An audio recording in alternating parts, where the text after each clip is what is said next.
you were at the Super Bowl party yesterday and there was the TV on, loud talking, you were having a little challenge, well, maybe it's time to go check out your ears to make sure everything's okay.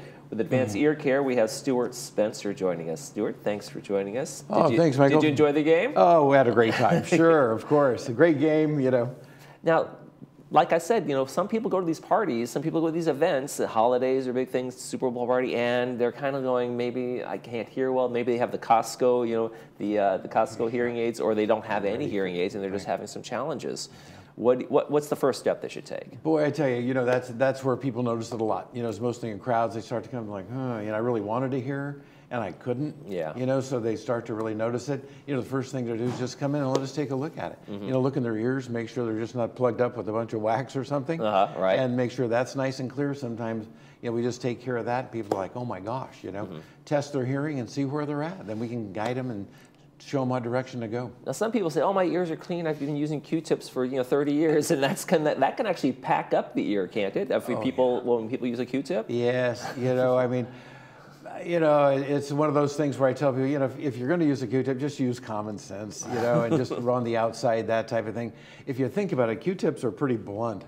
Right. It's not like they're going to grab the wax and pull it out. Right, right. It's just going to ram it down further if there's a lot there. So, you know, it's not really productive anyway, but people are going to keep doing it, I can tell you that. Okay, now you guys are launching a new product. It's kind of a specialty product. Tell me a little bit about this. It's a rechargeable one that stays in the ear while it charges? So it's an in-the-ear product. You know, it recharges overnight. Okay. So you put it on a charger. But there are no rechargeable in-the-ear hearing aids. Okay. So, I mean, it's amazing within itself because some people just don't like, you know, the over-the-ear style. And so now they can have the combination of both, being rechargeable. So it's the in-ear and it's the rechargeable. So we don't have to have a little box on the outside. That's right. And they're very small. You know, we have a larger one, then we have a real small one that goes all the way down, and that's the one that most people are going to really enjoy. Okay. So it's pretty amazing. You know, this technology is just phenomenal. Audibel's just done a terrific job of accommodating people's desires, their you know, cosmetic aspects of this whole fitting, so you get the better hearing and the look you're really wanting. Now, talk about that look. Is there a significant difference between the one that goes out on the outer ear with a pack on the out or the inside? Or is it just kind of a, I don't want to say vanity, but it's just kind of like, hey, I don't want to see any, I don't have this bulky thing, you know, hanging off my ear? Well, you know, it's not that. You know, I mean, even the over-the-ear products, you know, are pretty cosmetically appealing. I mean, you know, like mine, you know, I mean, it's not like, you know, it's popping out or anything. But, you know, some people, you know, don't have any hair, you know, even less than I do. And so, you know, an over-the-ear just is there, you know, and so they just want something all the way down inside the ear that nobody can see. And it's just kind of, you know, one of those vanity things that we take care of, you know, and help people hear at the same time. Now, what are some of the advancements that you're seeing in like a product like this compared to a few years back in terms of AI and the kind of noise canceling that goes on? Yeah, I tell you, it's phenomenal, Michael. I mean, I would have never dreamed of this stuff. I mean, they're more effective. You know, they're easier to fit. People adapt to the hearing aids more quickly. You know, the AI is part of that. The AI, you know, really contributes to the compression in the hearing aid in those noisy environments, like you mentioned in your opening. You know, Super Bowl parties, family gatherings, just clubs, you know, around here in the community and Laguna Woods. You know, I mean, everybody's around noise. Right. You know, when you're around noise, it's harder to hear. So this technology with Audibel is just amazing with the way that they program these algorithms to suppress that background noise. So then you can hear the speech come through and just a lot more clearly. And the one you're carrying is called Phantom? So the Phantom is a different kind of product. Okay. That's an amazing product. That's a whole new world for us, which is in hearing protection. You know, you think of hearing protection, you think of the earplug. Right. You know, put it in, you wear it, and that's it. These things are just phenomenal in the way anybody that works around noise, you know, firefighters, police officers, people around machinery, concerts, music, you know, practice, things like that. You put these in so they're sensitive to the environment. Okay. And like a lot of shooters, you know, like if they shoot, boom, it's like instantly, like 300 milliseconds, it compresses the loudness. Okay. But then after the shot, they can still hear and have a conversation. Okay. Before they have to take their earplugs out. I was going to say, instead of like an earplug where it just kills everything, right? These things are letting this good sound in and keeping the bad sound out kind of concept? That's right, exactly. Okay. So, I mean, people are really latching on to it, and they're Bluetooth, right?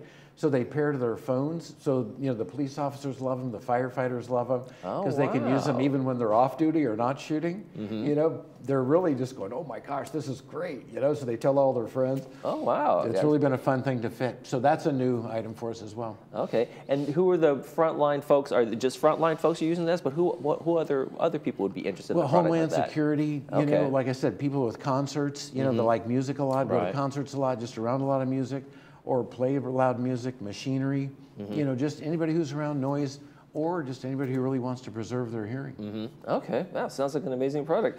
Tell us a little bit about some of the special events you have going on this week. Wow, you know, it really is a great week. You know, we have Dr. Jane Peterson coming into our office, and she's world-renowned for, you know, her fittings and looking at hearing loss and diagnosing problems and really coming up with great solutions for difficult hearing situations. And so she's going to be in our office this Wednesday, Thursday, Friday. Okay. And so come on over and say hi to Jane and us and see what we can do to help you hear better. And she specializes in nerve deafness and other kind of specialties. That's right, sensory neural hearing loss, nerve deafness, and you know, and resolving those issues with hearing aids. So now, once someone loses hearing, is hearing aid the only option? Is a hearing aid, like, once they have nerve damage, is that gone forever? So pretty much, you know, I mean, you know, there's, you know, the cochlear implant thing, but, you know, once you try that, it works or it doesn't. You know, I mean, you're deaf or you're not. You know, so I mean, you know, that's a real extreme when you're way down at the bottom of the audiogram, and it's very obvious when you're a candidate for that. I mean, you can't hear very much of anything, even with a hearing aid, but we have people that are all the way down at the bottom of an audiogram, 110, 115, and, you know, we amplify that, and they hear a lot better. Some of them have gone to get cochlear implants and haven't been successful. So, you know, they always make it seem like, hey, you know, there's the baby that can hear the first time. You know, it doesn't always happen with people that have, you know, those graduated sensory neural losses. Okay. Now, if I'm having trouble with my hearing aid and I didn't buy it from you guys, can I still come in and get things checked out? Sure. You know, I mean, we're welcoming everybody. You know, there's so much of that today with the over-the-counter stuff, the DTC, the direct-to-consumer, you know, where they just mail it to them. I had a guest in here, the off-camera said, she said, oh, you know, can you talk a little slower and a little louder? My Costco hearing aids aren't working out so great. And I said, I thought, oh, Spencer could help. Exactly. Stuart can help out with that one. So we help everybody. You know, we just want to help everybody hear better. That's really our mission, and we're happy to welcome those people and help them the best we can. Now, with these new tech that you're talking about, does insurance cover these yet, or is it still too brand new? Oh my gosh, no. A lot of insurance companies cover them. You know, so it depends on obviously the individual plan, but we're always happy to do all that phone calling and find out exactly what benefits are, you know, apply to the person, where they're at with their deductibles or out of pocket. We break it all down for them so everybody knows. All right, fantastic. Stuart Spencer with Advanced Ear Care. Always a pleasure to hear from you. There you go. Thank you, Michael. Pleasure to be here. Thank you. All right, when we come back, we'll be talking to folks from the Democratic Club. Stay with us.